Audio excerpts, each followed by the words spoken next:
Greetings, students, and welcome to this episode of The Professor Travel. I am your host, The Professor Travel, coming to you live from Southern California. This is the website, the vlog, and the podcast that you go to in order to learn more about different types of travel destinations. This is where you go in order to discuss amongst the community about traveling more. We hope this inspires you to travel more, in fact, and hopefully enjoy life more. Now, you can reach me at a variety of different social media sites, including, of course, my website, which is at theprofessortravel.com. You can also find me on both YouTube and Facebook at The Professor Travel. I'm now available on TikTok for all of you millennials that are out there, and Gen Xers, Gen Y, Gen Z. You can find me there at The Professor Travel. If you're on Instagram, it's a little bit different. You can find me at _professor_travel. On Twitter, I'm available there at theprofessortr1. And then finally, if you're a blogger, you can find me on Blogspot at theprofessortravel.blogspot.com. Today, I am very honored to introduce you to my visiting professor, Professor Cameron Gould-Saltman. Say hi, Cam. Hello. How are you, Professor? I'm doing well. How are you, sir? I'm well, thank you. Good to be on. Thanks for having me. I appreciate you coming on. Thank you so very much. Now, before we get into your credentials, I do have a question about the picture that is appearing on the screen for those who are on my YouTube channel. Can you tell me a little bit about this? Because I mistook this for an English archery lesson, and that's nowhere close to where we're talking about today. No, so this is actually one of my favorite days of travel in my life, I think. So this day was spent basically playing lawn games with some of the hosts that I had in Bhutan, the country we're going to be talking about today, but dressed up in traditional Bhutanese clothing, and just took the day to enjoy kind of, some archery, some lawn darts, and hang out and have fun. So that is a traditional Bhutanese longbow that plays a very big role in their culture. Wonderful. Well, I'm going to be thrilled to learn more about Bhutan because it's not a place that a lot of people travel to. And I'm hoping that by listening to this vlog and podcast that they're going to learn more about that. So thank you again for taking the time to share with us on this. Of course. Super excited to be here. So to start off, can you tell us a little bit about your credentials, maybe a little bit about your educational background, and then a couple of places that you've traveled before? Absolutely. So I did my undergrad, I got my bachelor's degree in Ohio. So born and raised in Los Angeles, kind of surrounded by international cuisine and diverse people, but was ready for a change of pace. So I went to the middle of the country to Ohio State, where I graduated with a business degree. Worked my way around a couple jobs before finally going back to school to pursue my MBA at the University of Chicago booth that I'm representing today on my shirt. Always branding. Yeah, so this was actually a trip that immediately preceded my MBA. So quit my job where I was working in Amazon in Seattle and decided to take a few months off before going back to school for some rigorous academic curriculum. So decided to take a couple months off and go to Bhutan, among other places. But I've been to probably 26 or 27 countries, Bhutan, Nepal, Jordan, China, Japan, 5 or 6 times. So skew heavily towards Asia because I've been on the West Coast for a while and it's just so convenient. I know you and I are kind of like, I'm kind of in a informal competition with you for countries. And I was gonna, and if my cruise coming up here in March was not canceled, unfortunately due to the coronavirus, I think I may have been up there with you around 27 countries at the time. So I'm definitely going to consider that a challenge and continue to work with you on this as we continue to go along. It's part of my bucket list, so I figure why not? I'm gonna give it a try. Totally get it. Let's rack them up and see how many we can get. Now you do skew heavily towards Asia, and I tend to skew more heavily towards Europe, but I'm not opposed to changing that up. In fact, towards the end of this year, I'm actually looking to go to India, UAE, Oman, Sri Lanka, Maldives, Seychelles, Kenya, Tanzania, and South Africa. So we're going to see how that all plans out. Provided everybody's over this. Yeah, so we've got a lot of plans coming up here. So stay tuned. Now, also, for the benefit of my students, can you maybe tell us a little bit about why you decided to go to Bhutan? Because that is not exactly something that comes to the mind of a lot of people when they consider traveling. Yeah, so like I said, I was in Seattle working at Amazon immediately before this trip and knew that I would have a couple months off and was asking myself, what I wanted to do in a few months. So because I was in Seattle, I'd been doing a lot of hiking, and told myself I wanted to have some big feat. I wanted to do something for self-improvement and challenge myself before business school to kind of get myself in the right headspace. So I was actually toying with the idea of potentially going to Tanzania and hiking Kilimanjaros, or maybe doing the Annapurna circuit in Nepal, which is what I ended up deciding to do. So in Seattle, I started training a bit for this big long hike, but Nepal happens to be so close to Bhutan, and Bhutan is just such a unique place, like you mentioned, that not many people think about going. So, as a self-proclaimed and converted Buddhist, figured this would be a phenomenal opportunity to see this country that not many people get to go, because I would be on that side of the world, and traveling to Nepal already takes so much time that figure another hour or so flight was, a drop in the bucket. So decided that I would do 5 or 6 days in Bhutan, and started doing my research and ended up going, and it was a phenomenal time. It sounds like it. And the pictures I've seen from there are, I've seen you post on Facebook, and I think you got some great insight that you're sharing as well. Now, how long in advance did you have to start planning for this trip? So I would say the travel logistics themselves probably took 1.5 to 2 months. And I tend to plan things with very, very little notice. So I have gone to Thailand on 4 days' notice. That's just kind of how I travel, because I've worked jobs where they would say, hey, you don't have a whole lot of work coming up next week. And I would just jump on a jet and fly. So this was kind of the most planning I've done for a trip, because the process for a visa application and everything is so arduous, and you have to get so many approvals because it's such a unique country. Yeah. So I would say about a month and a half or 2 months, and then I started training, like I said, physically for some of the activities that I pursued there. Awesome. Now, talk to me about the visa process. What did you have to do in order to go through that? Because Bhutan is one of those locations that requires it, and I'm not sure if Nepal does. Do they? Valid question. In fact, I happen to have my passport right here. Appropriate. So I will say that Bhutan is a kingdom still. So they actually require that the king or the government, the king's office, approves everybody who applies to enter the country. Okay. So I think it was as simple as effectively writing a letter to the government and applying for this visa. Basically, in that letter, saying, where I would be staying, kind of the traditional visa stuff, but also maybe a little bit about why I wanted to go to Bhutan. And after a few weeks, they wrote back to me and gave me a visa. So I did that. I think Nepal also might require a visa. And of course, the accompanying information around where you're going to stay, what you plan on doing while there. So super interesting process. That are, it's a far more high touch on the government's end because they have so few visitors. So I think they've got something like 5 to 6,000 U.S. visitors every year. Oh wow. And they skew largely older. So if we want to talk about kind of the visa process now and the accompanying fees, that's kind of the big barrier for Bhutan for a lot of tourists when compared to, say, other countries like Nepal. So Nepal is kind of your traditional backpacker destination, huge mountains, a lot of treks that you can go on, and you can basically pack a backpack and add that to your worldwide tour of backpacking pretty cheap.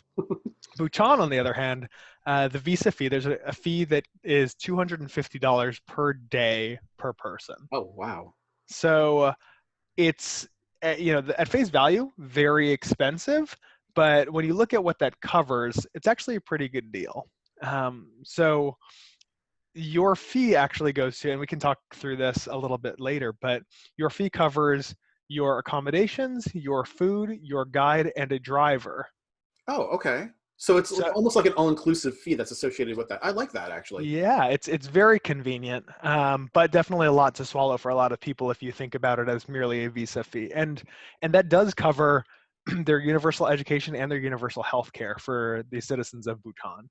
So because the way I look at it then is almost like how, how some people go to those all-inclusive resorts, and it's kind of like if you're planning on going to a destination like that, when you're paying for the visa process to go to Bhutan, it's almost like something similar, but you're just, it's kind of like a 5-star, experience for you that's already being taken into consideration. Yeah. It's super interesting. And this fee is implemented because they want to limit tourism.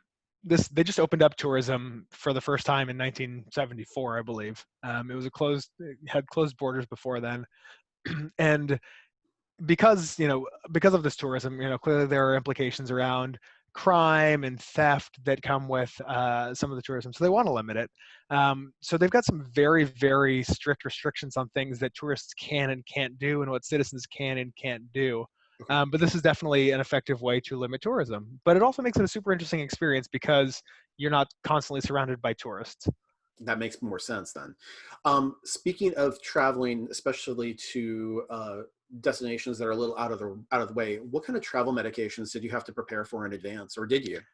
Yeah, I definitely did. So because I go to Southeast Asia on average once every year and a half or so, I had some of the necessary shots. So you definitely want your Yeah, hepatitis A, B, C. yeah, You want your typhoid fever shot. Beyond that, I think I may have gotten a yellow fever shot, and yeah. then That's you want to bring some medications with you just because I travel mostly for food and I eat a lot of street food and I'm a little bit riskier as of an eater. yeah. I've known you for your entire life, and for those of my students who don't know, I'm his uncle. So I mean, that's what maybe we look a little bit alike, but that's it's not coincidence. But I mean, you're definitely much more adventurous in your travel than I am, and I tend to I'm not sure if that's just because you've always been that way, but it's you get a lot of different experiences than I do as part of that process, and I bless you for that, man. I'm telling you, I think it's really great, and you have different stories to share with me. When even if we go to the same countries, your experiences are very different than mine as part of that.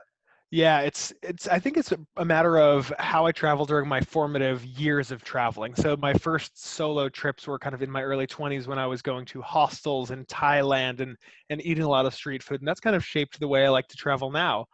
Much to the chagrin of some of my travel partners. So I recently went to Mexico City with my parents and treated my parents to this trip, and the accommodations and the flight were not quite up to snuff in my with my mother's standards. So we live and we learn.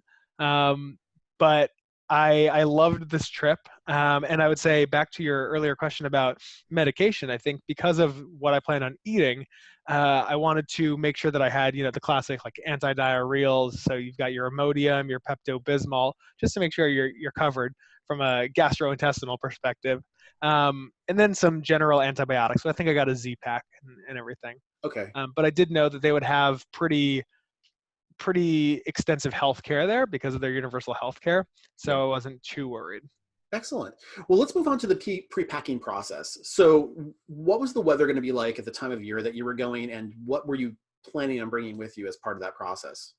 Yeah, so in Southeast Asia, the summer seasons are monsoon seasons.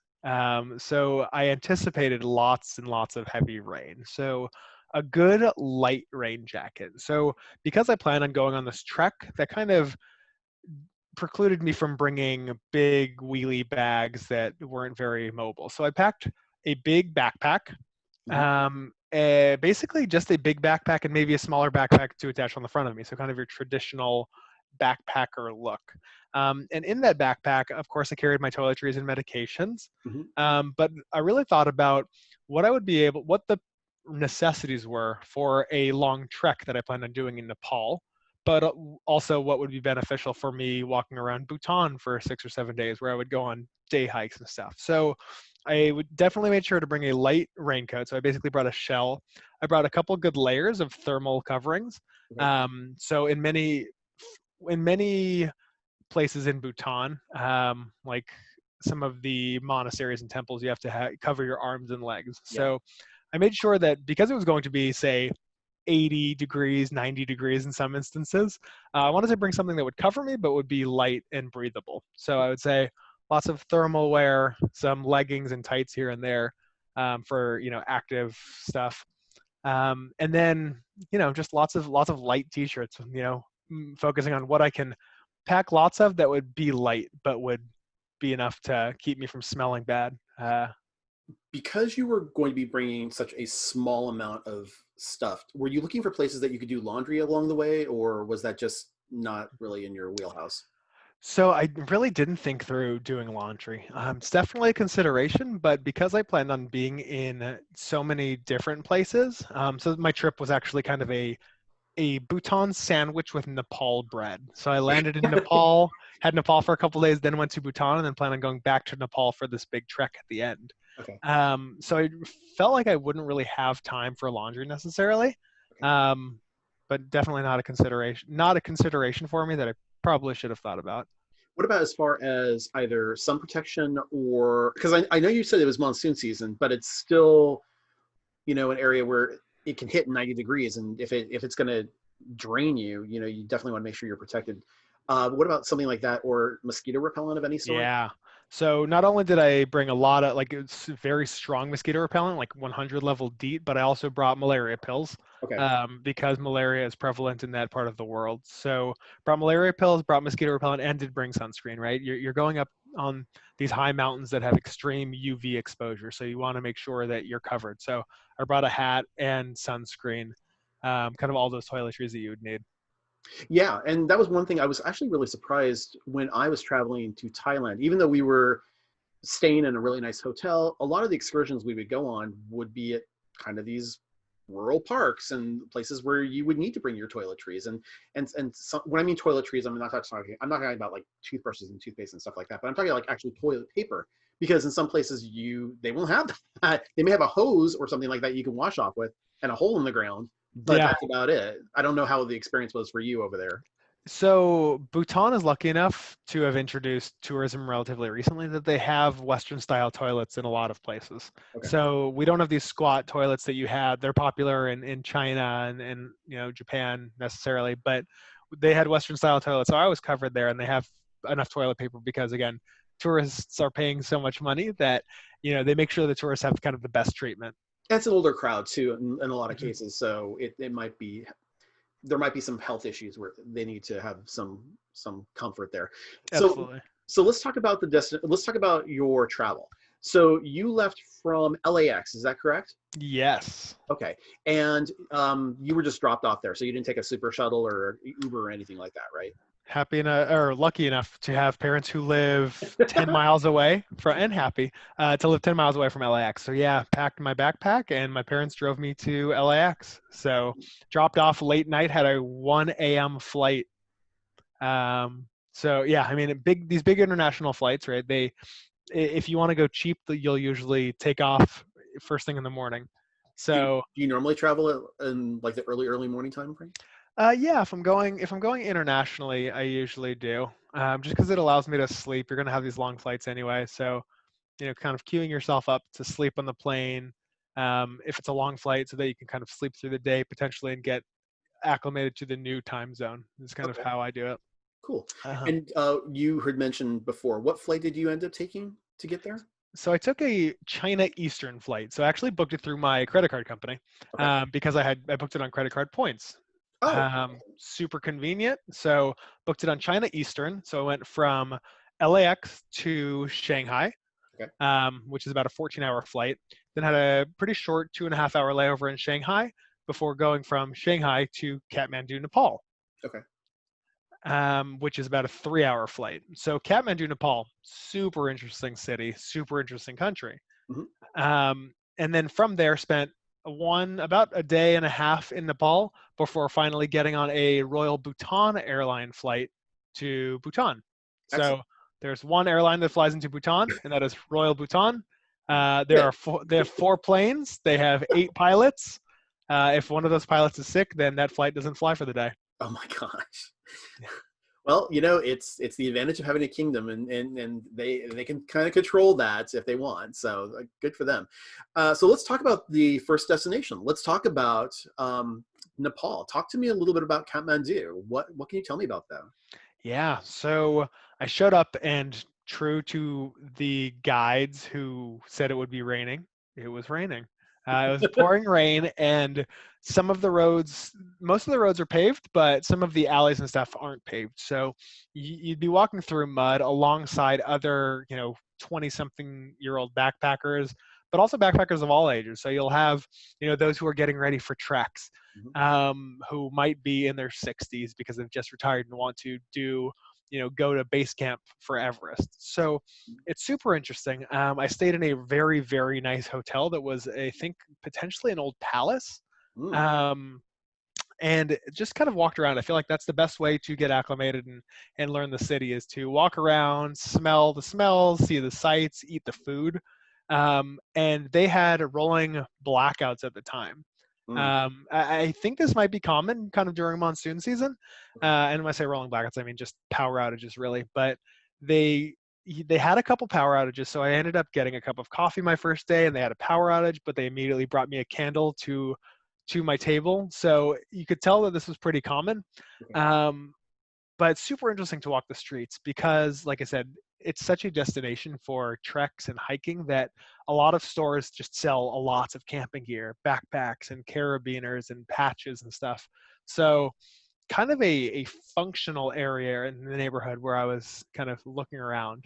Um, but yeah, just got to walk all around. So, like any developing nation, some of the roads are paved. There are stray dogs here and there, but the people are super friendly. Like the second you get off the plane, everyone's willing, wants to drive you into town. And having traveled enough in some other developing nations, I was kind of apprehensive because you think people might be scamming you or there might be high crime rates. But Nepal, it's predominantly Buddhist, Mhm. um, and the crime rate is remarkably low, it seems. So I actually had a guide who I had prearranged, meet me at the airport and drive me to my hotel.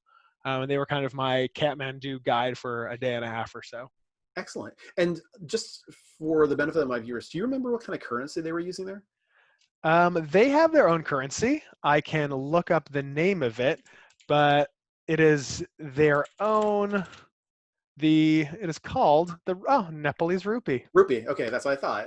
So it's like there's a lot of rupee things in the area, but I think there are certain ones that are limited. Like I don't know, there are certain ones that if you, I think, if I'm correct, and I'll have to do my research on this, that if you use the currency, you have to give it back before you can leave the country. Oh, I'm interesting. trying to remember the one that is, but I'll remember that when I get closer to that.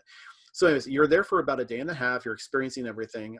Did you have any like pre-done excursions during that time in Nepal, or was it just more of letting your guide kind of take you around the area? Yeah, mostly the latter. This was kind of the front end of this was to get myself acclimated to the elevation effectively, and make sure I was good to go to Bhutan, where I would then do kind of my second level of acclimation and do some day hikes and day trips, to then come back to Nepal and do this 14-day trek of the Annapurna circuit.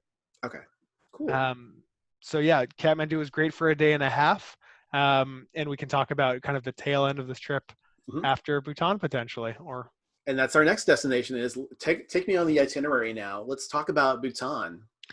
so yeah, my first introduction to Bhutan was me walking into the Kathmandu airport or onto the jetway as it so happens and seeing this prop plane of Royal Bhutan Airlines. It was a propeller plane. I hadn't flown on a propeller plane in 20 years. Okay. So it probably fit about 50 people. You get onto this prop plane, and I was scared because you're flying into Paro, Bhutan, which is the one international airport that they have, and it is the third most dangerous airport in the world. Mm, So the runway is super short, and it's located in a valley. So the 8 pilots who exist in this airline who can fly into this airport are so well trained that they know exactly how they have to take this last turn and then drop 1,000 meters into this valley before they land on this 1,000 meter long runway, super short runway. So the flight was actually one of the smoothest flights I'd ever been on, which was super unexpected given the weather previously. So when I flew, it was clear, but it had been raining, so it was very clear when I flew, and the mountain air was just super smooth unexpectedly. And we land, and it was, you land in this lush valley, and you walk out onto the jet bridge or the jetway. There's no jet bridge. You walk out onto the runway effectively, and you walk into the airport, and your guide, who you have prearranged, welcomes you and puts this shawl thing over you, and it welcomes you to Bhutan and walks you out to your driver, and then you get going and you introduce yourselves, and then we're off. So got to meet my guide, whose name was Pema, a uh-huh. very common Bhutanese name. and my driver, whose name escapes me at the moment, who didn't speak much English, but was a riot for the next 6 days or so. Excellent. Talk to me about some of the activities that you did over those 6 days. Yeah, so super interesting activity. So I spent my time in two cities, Paro, which is where the international airport is, and Thimphu, the capital. So Thimphu, I want to say, has 200,000 people, and Paro probably has 100,000 people. Okay. Um, so I spent the first night, no, the first 3 nights in Thimphu, and then the last 3 nights in Paro. So we actually drove from the airport down to the capital city of Thimphu, which is it's probably about a 45-minute drive. And along this drive, you're driving around these mountainous valleys with huge rivers rushing by you because there's all this snow melt and these glaciers that are melting. And it's actually one of their main export in Bhutan is renewable energy. So a lot of this is hydroelectric energy. Mm. So super interesting drive because you see kind of the architecture, you see all sorts of Buddhist prayer flags, and then you see really devout Buddhists who are making a migration of sorts from one city to the other. And doing this thing, the name escapes me right now, but they would take one step, get on their knees, bow, get back up, take one step, get on their knees, bow. And they would do this for the 40 miles that separate the two cities. Oh, And I saw wow. this 4 or 5 times on our drive. So So it is a devout pilgrimage. yeah. Okay. Wow. Really interesting. Yeah, very unique. So we got to Thimphu and I got in my hotel, which was lovely, had television. So they had actually Bhutan turned on television and added cell phone service in 1999, I believe. Okay. Or sorry, television and internet in 1999, cell phone service in early 2000s. So I had a cell phone in my room. Again, they treat you like royalty if you're a tourist. So I got to my prearranged hotel. I got inside, nice bed, nice accommodations, Mhm. and got ready for dinner. And my driver and guide knew my eating restrictions, so I don't eat mammals. So there are a number of dishes in Bhutan. Again, I travel for food mainly, and I'm a big cheese guy. So one of Okay. the reasons I went to Bhutan is because their national dish happens to be cheese-based. So their national dish and a series of dishes that they have are called datsis, which just means Nazi? cheese. Okay. So their main dish is called Emma Datsi, which just means chili cheese. And it's a combination of, I think, yak's milk cheese Mhm. and very spicy Bhutanese chilies, which are very spicy uncooked, but when you cook them down, they lose some of their heat.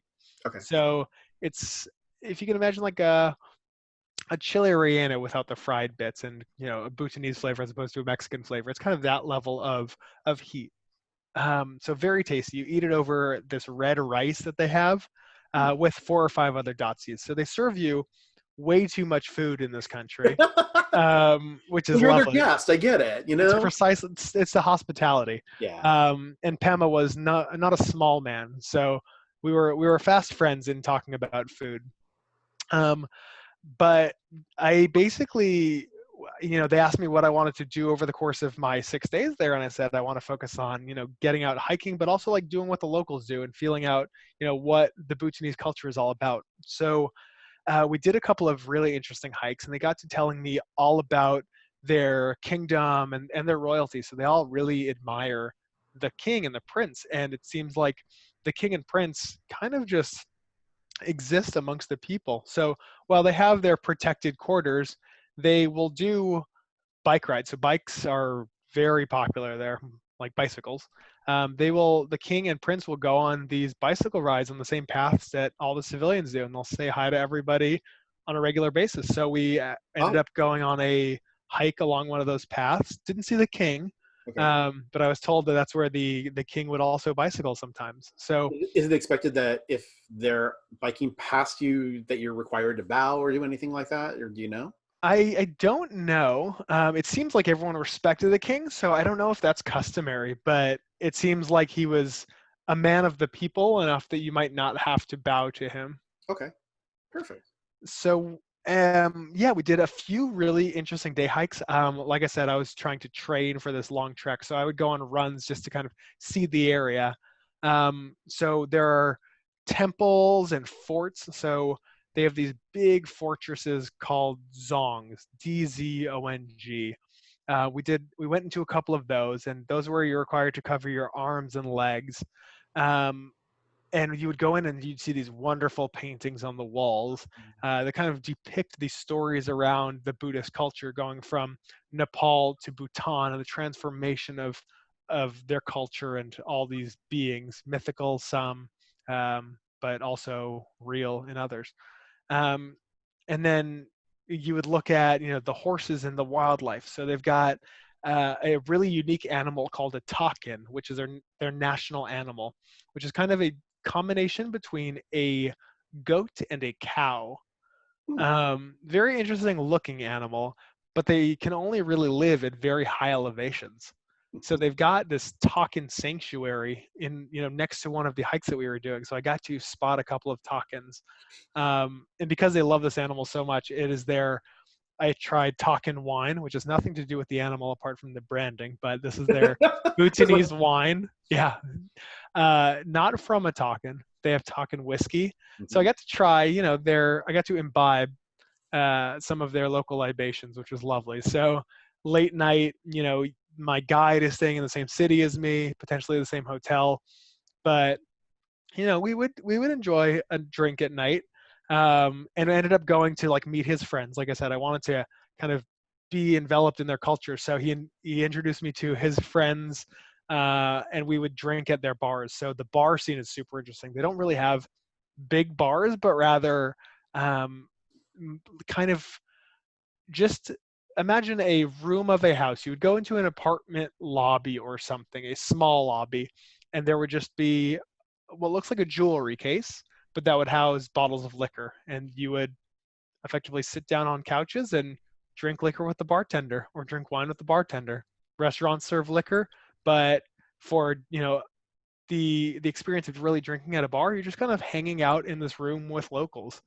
And that's what I did, and it was remarkably enjoyable. And then I would go back to my hotel at night and sleep Did and you have wake to up. pick, did you have to pick on any Bhutanese while you were there, or as far as the language goes? Absolutely not. I think I think I may have like you learn the basics about please and thank you, and I knew the foods, which were the important parts, but did not recall any and did not learn a lot. And that wasn't difficult for me. Again, you're accompanied by your guide who speaks Bhutanese Mhm. and English, and your driver who speaks Bhutanese and can talk, works regularly with their guide.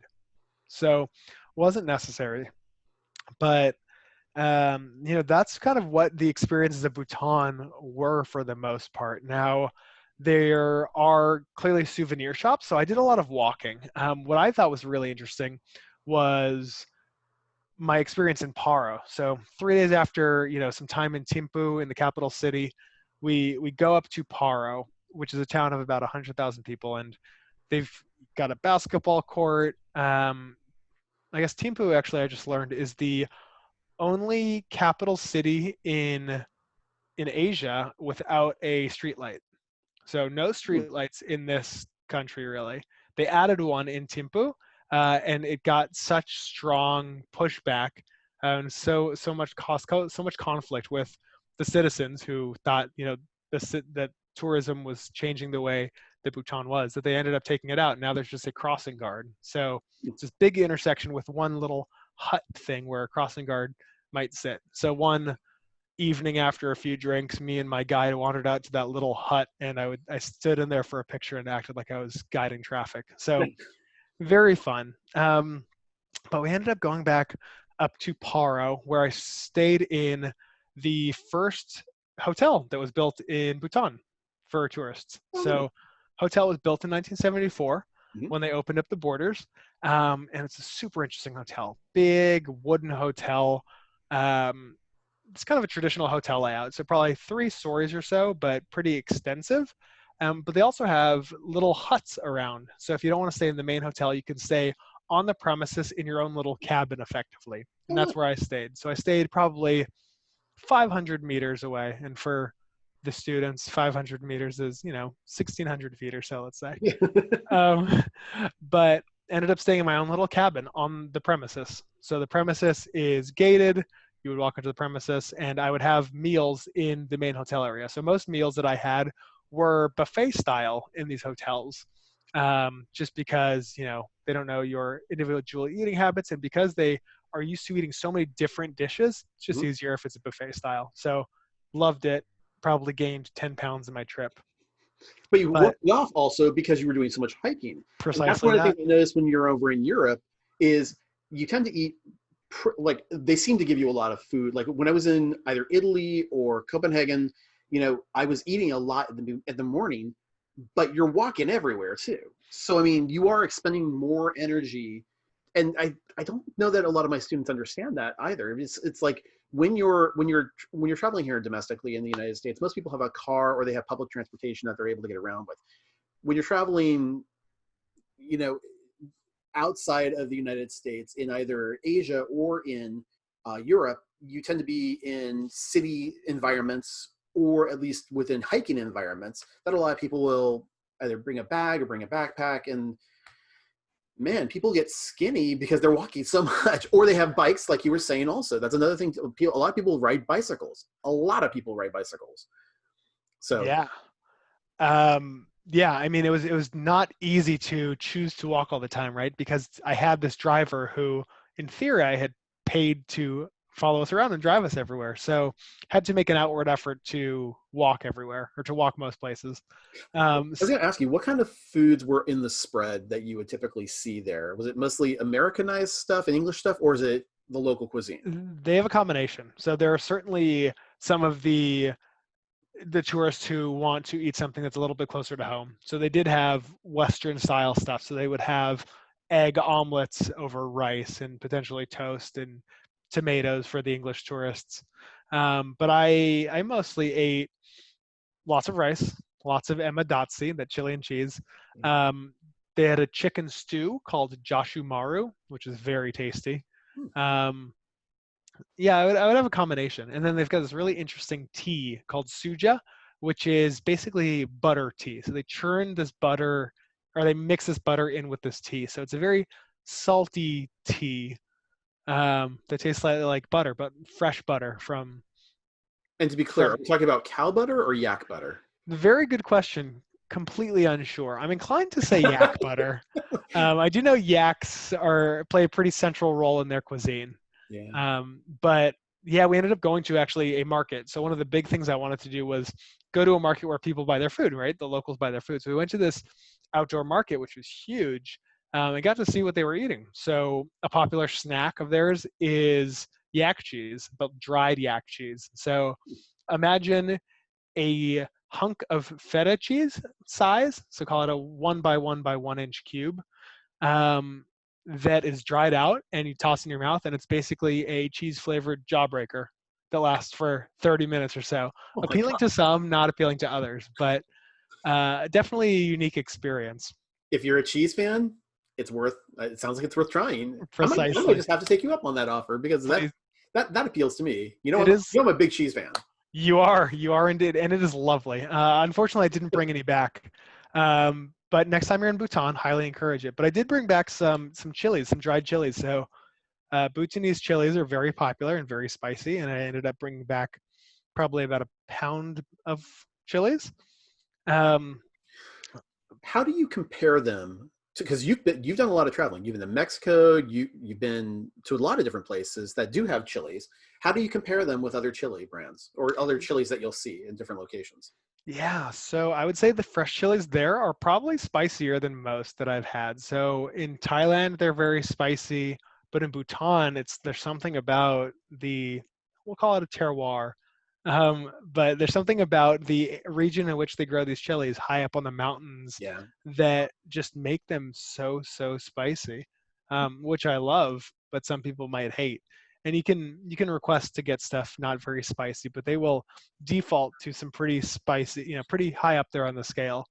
Um, and I will say that, like I said earlier, they eat well there. Anytime I had a meal, my guide and driver were with me. and anything that I couldn't eat, they would happily take to themselves. It was a lot of shared dishes, so all the food would be finished off, but they don't measure their economy or their success of the country by gross domestic product, but rather by gross national happiness. Oh, So I've there seen was, other countries that do stuff similar to that. Like Thailand, when we went to talk with them, we talked with a couple of the tour guides that were there. They do measure their economy based on gross domestic product, but the measure of the people there and how happy they are, it doesn't matter your station, whether you're really, really rich or really, really not rich. Um, as long as you're happy in your specific area of life, that is something that's measured on a fairly regular basis. yeah, So absolutely. So the government puts out surveys, and a lot of people are very happy. But there was a running joke that the gross national happiness is this is your stomach. So my Pema used to tap his stomach after every meal and say gross national happiness. love it. So they seem to eat well. But when I was in Paro, I think the coolest experience that I had was the hike we took to the Tiger's Nest, Hmm. which is a famous monastery that is, if anyone's seen anything about Bhutan, if you search Bhutan on Google, you will inevitably see the Tiger's Nest Monastery, which is a monastery that is effectively built onto the side of a cliff. So these devout monks hauled up all this wood and all the supplies up to the side of a cliff and managed to build this phenomenal looking monastery. So we took a hike up there. So you travel probably 30 minutes outside of Paro to the trailhead, and then you take a pretty strenuous 1.5 to 2 hour hike up to the bird's nest, or sorry, tiger's nest, not bird's nest. And on the way there, there's a little cafe where you can get tea and crackers and cookies and stuff. But it's a spectacular monastery, super interesting experience just to see this architectural feat, um, so secluded. It's next to a huge waterfall. You're overlooking the city of Paro, but also just all this nature, these rolling mountains that are each, 20,000 feet high. So it's just a remarkably unique experience. And phones and videos are not allowed in there. Mm. So they check your phone when you walk in, and you have to, like I said, cover your appendages. But super interesting to see something that's so old and is just so unique Are out you there in the middle of the wilderness. are you expected to make an offering while you're up there, or can you provide them, like if you're if you're going to stop at a snack shop anyways, can you bring up like crackers and like leave that as like a free Yeah. offering? Okay. Yeah. So I don't know if it's expected, but it's definitely seen as generous if you do. And I know a lot of people happen to buy stuff at that gift shop. So yeah, totally astute. Definitely a possibility to make some offerings there. Okay. But it seems to be quite the experience even for my guide who accompanied me on this hike. And like I said, Pemo is no small man, but he seemed to make this hike look very easy, as did the 90-year-old women who seemed to do this hike every morning because they were passing us on the trail. So you get There, acclimated. the life expectancy over in a lot of the Asian countries, especially those with the high hills, are surprisingly high. They do walk a lot, they do exercise a lot, and we just we don't even fathom the level of things that they do on a regular basis. Yeah, this is, I guess, one more push to get everyone out there when you can get out there safely, socially distance appropriately, but get some exercise. We Yeah. can't be getting past on the trails around the world. So um, I would say that was a super unique experience. I think my other big experience that I had in Bhutan, which actually changed the entire trip for me. So not a positive experience, but a unique experience, was Cameron in his mid 20s decided one night that he wanted to go to the one club that was in Paro, Bhutan. Um, so ended up going to the club by myself, and Pema, my guide, and the driver went back to Thimphu, and they had some personal matter to deal with, but they said, Cameron, whatever you do, make sure that you take a taxi home at the end of the night. Do not walk home, because my hotel was about a mile outside of Paro, up a big hill. This is the dogs. This is the Okay. dogs. All right. Go on, please. So I've got about a mile. I say about a mile away from Paro, up a big hill, and I walk down into town for the evening. So I walk down by myself, and like I said, there are many stray dogs in most developing nations, and the dogs seem to be friendly. While they might bark here and there, no dogs are biting anyone that I see. So I walk into town, get myself some dinner, go to the cafe, talk to a few strangers who want to practice their English, um, and end up going to a club and have a great old time. I'm drinking the local whiskey. I'm dancing with strange women. Anything that I could want as a single man in my mid-20s. So here I was, 1 a.m. in the morning. Club's closing down. I leave with the other 75 people who are in this club, so effectively half of Paro's population, it seemed. And I walk outside, and the 5 taxis that exist in Paro had all seemed to have gone home for the evening. So I was faced with this choice of, okay, it's 1 in the morning. Do I try to navigate back, somewhat inebriated? Do I try to navigate back to this hotel an hour outside of the town, or do I try to find a hotel that's willing to house me at 1 in the morning in town? So I walk with my club friends. We're still chatting a bit. I end up walking with them a bit, and finally I decide that I want to go back to my hotel. So I start making the trek back to the hotel in the dark, with dogs barking in the distance. A couple streetlights here and there. I end up walking. The first thing I pass that scares me is I see a dog who's sleeping, and he gets up and looks at me, and I go, uh-oh.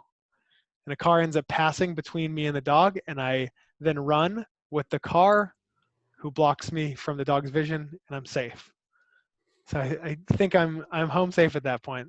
I finally see the gate to my hotel property. I walk into the gate, and I walk to my cabin and realized that I had left my key at the hotel for the evening, because I knew I was going to go to the club and didn't want to lose it. So I start walking to the big hotel part, right? 500 meters away, here I am. I hear dogs barking. I'm like, okay. The dogs barking sound like they're getting a little closer. I then see a dog start coming at me, and I say, uh-oh, something's wrong. So I am here. Hotel is probably 300 meters in front of me, and the dog is at my, if I'm at 6 o'clock, hotel's at 12 o'clock, dog is at 10 o'clock. So kind of between me and the hotel. I start running towards the hotel. I end up tripping in the garden.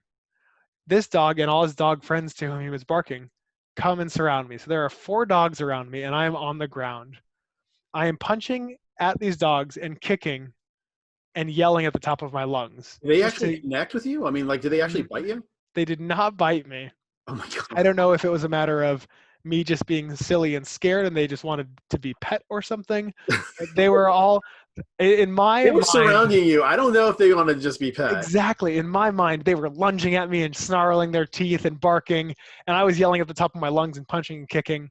So I ended up getting up and trying to sprint again, and a combination of me being at 10,000 feet elevation, me being a little bit, yeah, and me being scared out of my mind, my body basically goes into shock, and I pull both of my hamstrings immediately.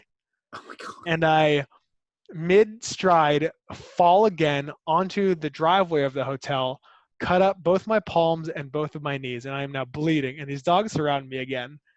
And I do the same thing. Now they thing. can smell blood on you. Exactly. Shark dogs all over the place. So I'm punching and kicking at these dogs. None of them make contact with me. I managed to effectively crawl into the hotel and yell to the guards to help me. And the dogs don't come in the hotel. So the guards help me up and look at my wounds, and I'm like, can I get some Band-Aids, some rubbing alcohol? And of course, because Bhutan's national healthcare system is so great, they just go to the hospital for every wound that they get. So they didn't even have a first aid kit on hand.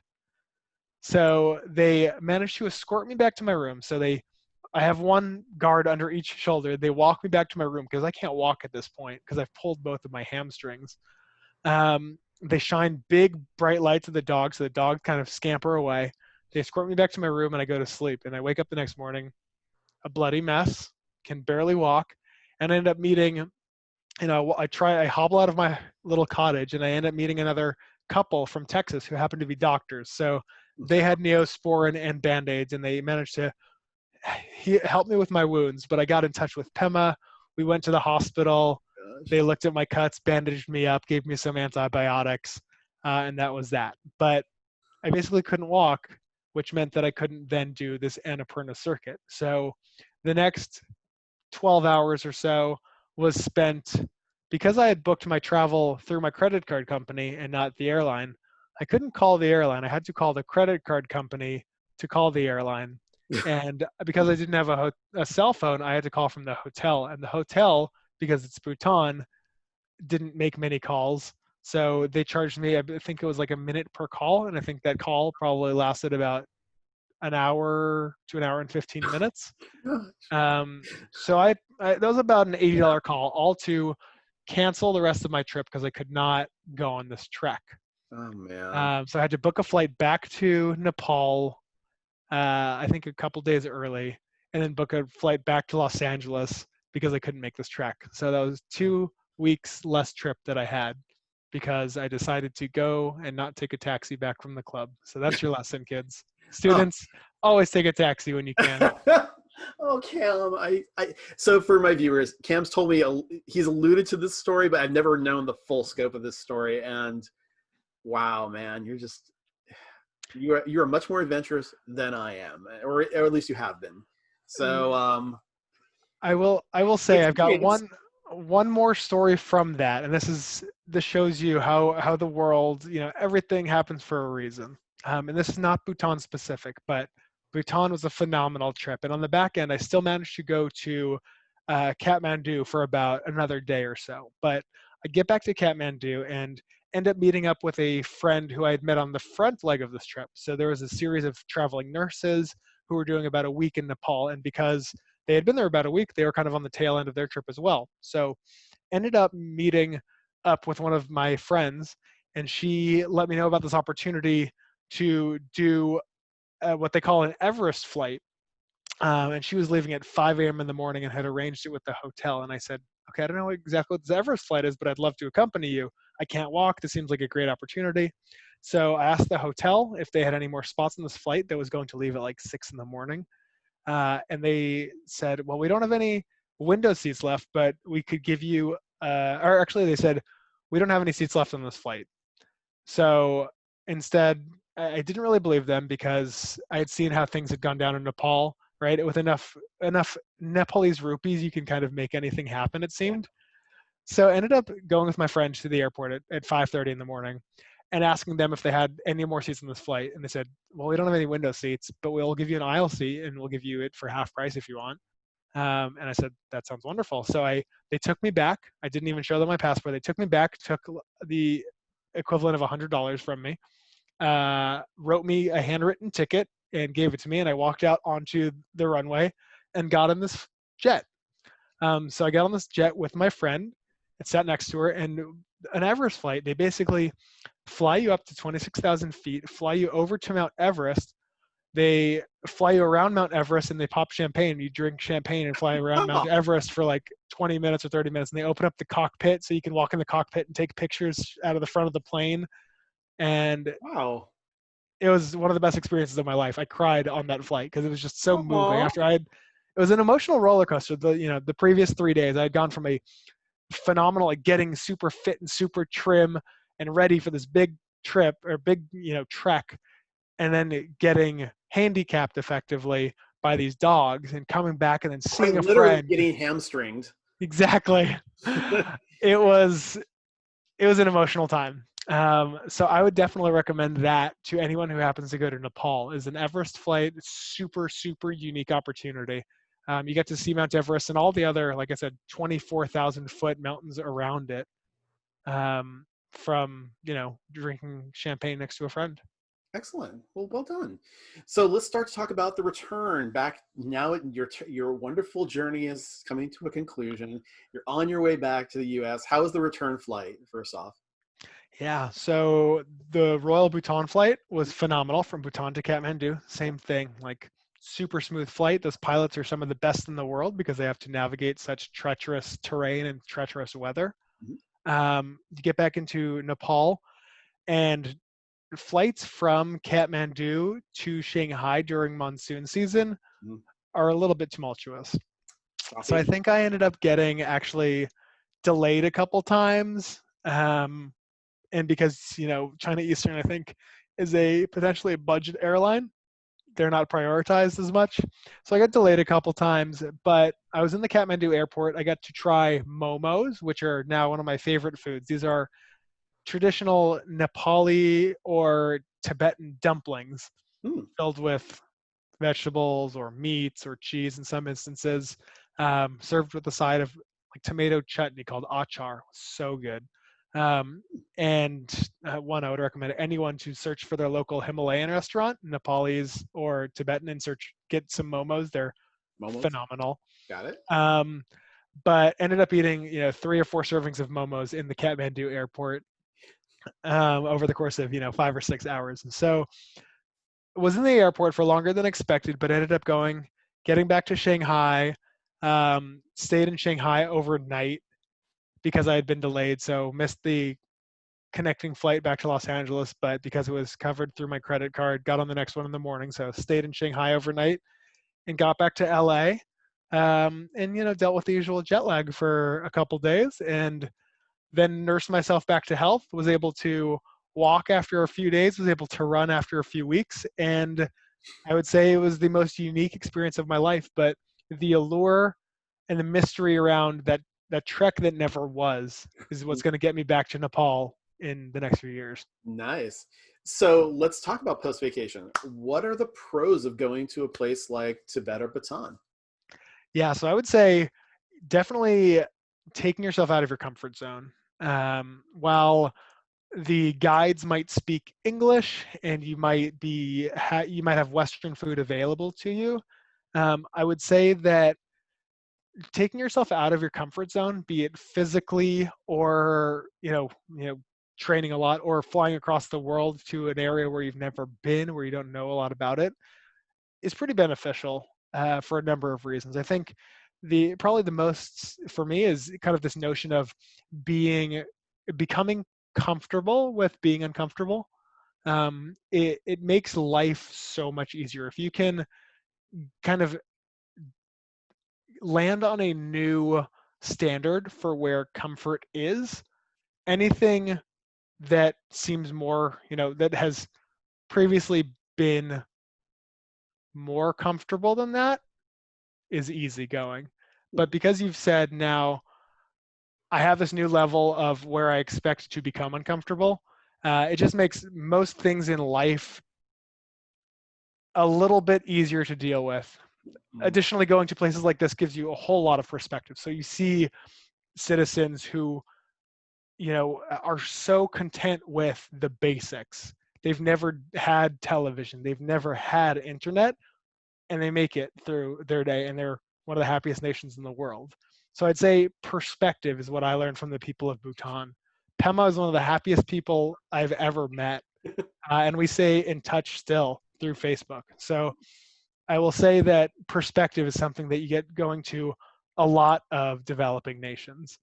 Um, and then Nepal, like I said, I think that perspective of flying above the world's highest mountain with a new friend and meeting strangers along the way is something that's so unique and again gives me perspective. I mean, you are this minuscule thing on this big planet, and dropping a lot of money on this trip, frankly, showed me that that's why we make money. That's why I make money, right? Is to be able to enjoy things that cost money.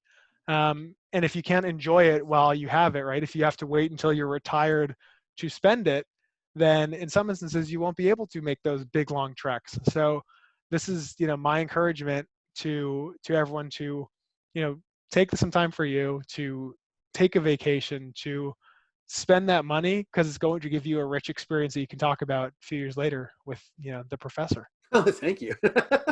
Now, what are some other things that maybe a first-time traveler to these locations should be aware of that maybe you haven't discussed already? Yeah, so I would say get familiar with the currency, get familiar with um, kind of the guide system. So figure out what's included and what's not. I would say, although I talked about it, shots, the appropriate shots are pretty necessary. Um, and I would say just layers. I think the weather can change pretty drastically, pretty quickly. Mhm. And the key to being able to solve for that is going to be good layering. Um, Beyond that, I would say have what I've now done with almost every trip is don't book travel.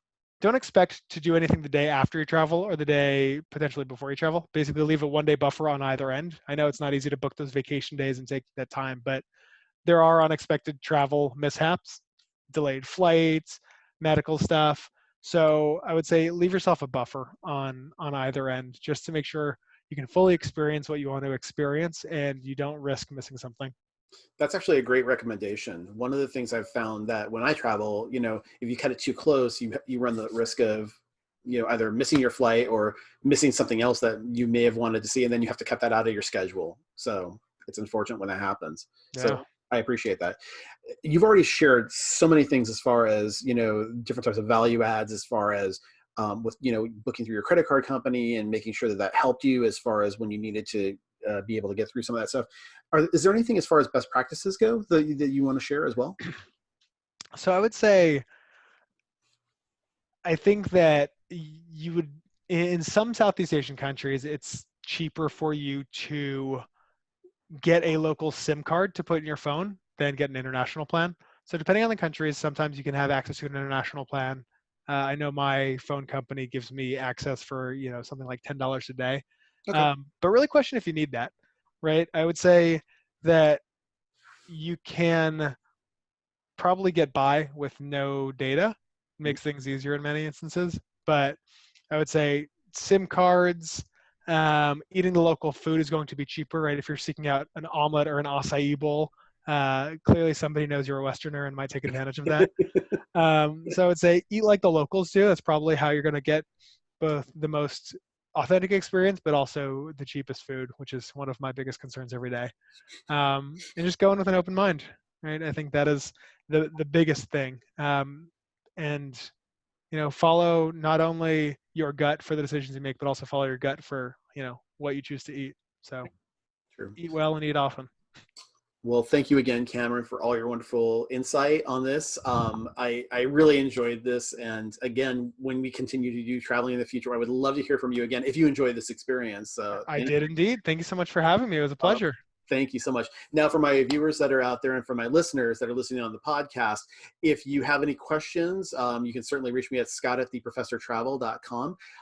If you do want to see new videos and you would like to be updated when new videos come out, please click on the bell icon at the top of the YouTube channel page right there. If you haven't already done so, please subscribe. I always appreciate having likes as well. If you're on the podcast, please rate me. I'd love to hear and get more information from you as far as feedback, whether or not you like what you're seeing. But until the next time, make every day a travel adventure. Thank you, everybody. Have a wonderful day. Bye-bye now.